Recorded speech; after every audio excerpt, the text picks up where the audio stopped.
Hello friends, मैं अर्जुन कुमार मौर्य समृद्धि online classes में आपका स्वागत करता हूं। आज के टॉपिक में हम लोग पीएच स्केल का अध्ययन करेंगे और उससे जुड़े हुए प्रश्नों को देखेंगे। क्या होता है पीएच स्केल? पीएच स्केल का फुल फॉर्म होता है पोटेंशियल ऑफ हाइड्रोजन, अर्थात किसी भी विलयन में हाइड्रोजन की सांद्रता ही पीएच स्केल की माप होती है, या कौन सा विलयन कितना अधिक अम्लीय अथवा कौन सा विलयन कितना क्षारीय है, इसकी जानकारी हम लोग पीएच स्केल के से पता लगाते हैं। तो पीएच स्केल क्या होता है, इसको देखने से पहले अगर दोस्तों आपने हमारे चैनल को सब्सक्राइब नहीं किया है तो चैनल को सब्सक्राइब करके बेल आइकन को प्रेस कर दीजिए ताकि मेरा आने वाला सभी वीडियो आप तक पहुंचता रहे। तो देखते हैं क्या होता है पीएच स्केल।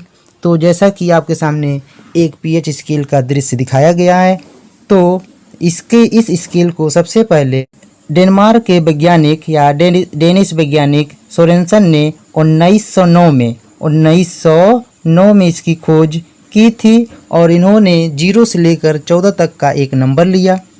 इसमें होता क्या है, जिस विलयन का पीएच 0 से 7 के अंदर होता है वह अम्लीय होता है, और जिस विलयन का हाइड्रोजन की सांद्रता 7 से 14 तक होता है वह क्षारीय होता है, और जिस विलयन का पीएच मान 7 होता है वह उदासीन होता है। जैसे शुद्ध जल डिस्टिल्ड वाटर का पीएच मान 7 होता है, इसलिए वह उदासीन होगा। तो अब देखते हैं इनसे जुड़े हुए प्रश्नों को, क्या क्या प्रश्न परीक्षाओं में पूछे जाते हैं, देखते हैं।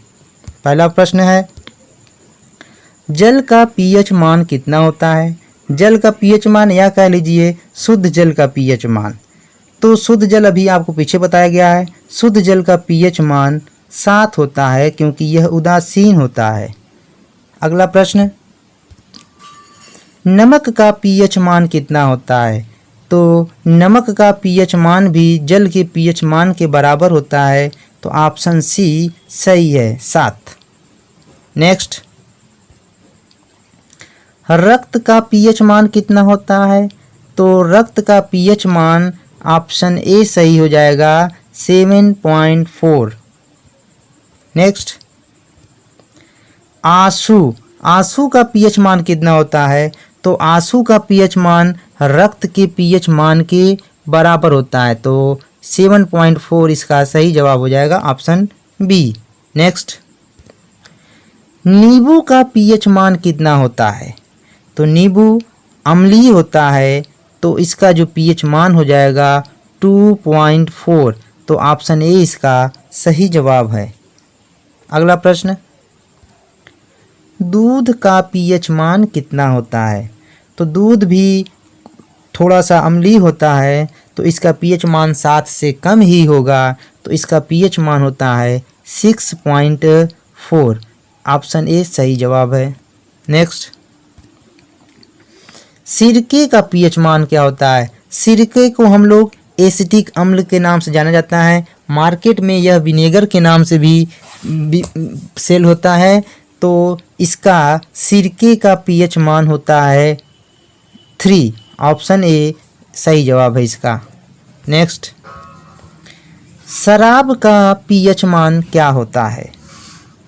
शराब भी अम्लीय होता है, आप लोग अल्कोहल नाम सुने होंगे, तो उसका भी पीएच मान होगा 2.8, ऑप्शन डी इसका सही है। अगला प्रश्न, लार का मानव लार का पीएच मान कितना होता है? तो लार का पीएच मान यहाँ पर देखेंगे 6.5 से 7.5 होता है, ऑप्शन ए सही जवाब है। नेक्स्ट,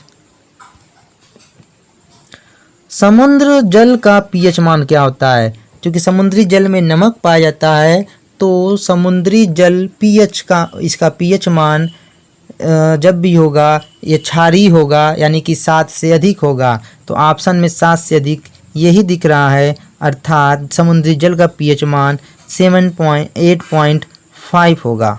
नेक्स्ट, मानव मूत्र का पीएच मान कितना होता है?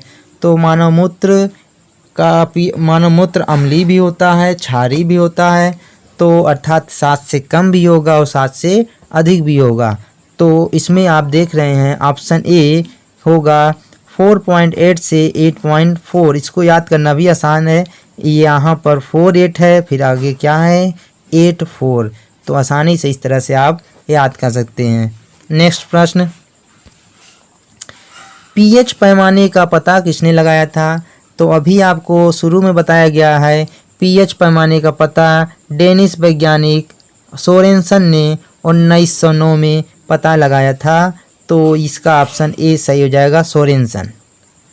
और पीएच का आखिरी क्वेश्चन है आपके लिए, क्या है? किसी व्यक्ति के रक्त के पीएच मान में कितना परिवर्तन होने पर उसकी मृत्यु हो जाती है? तो इसका सही जवाब हो जाएगा 0.2। ऑप्शन ए इसका सही जवाब है, अर्थात किसी व्यक्ति के रक्त में 0.2 का परिवर्तन होने से उस व्यक्ति की मृत्यु हो जाती है। तो दोस्तों इस प्रकार से ये 13 क्वेश्चन किसी न किसी रूप में सभी परीक्षाओं में पूछे गए हैं। तो आपको यह वीडियो कैसे लगा आप ज़रूर बताइए। धन्यवाद दोस्तों।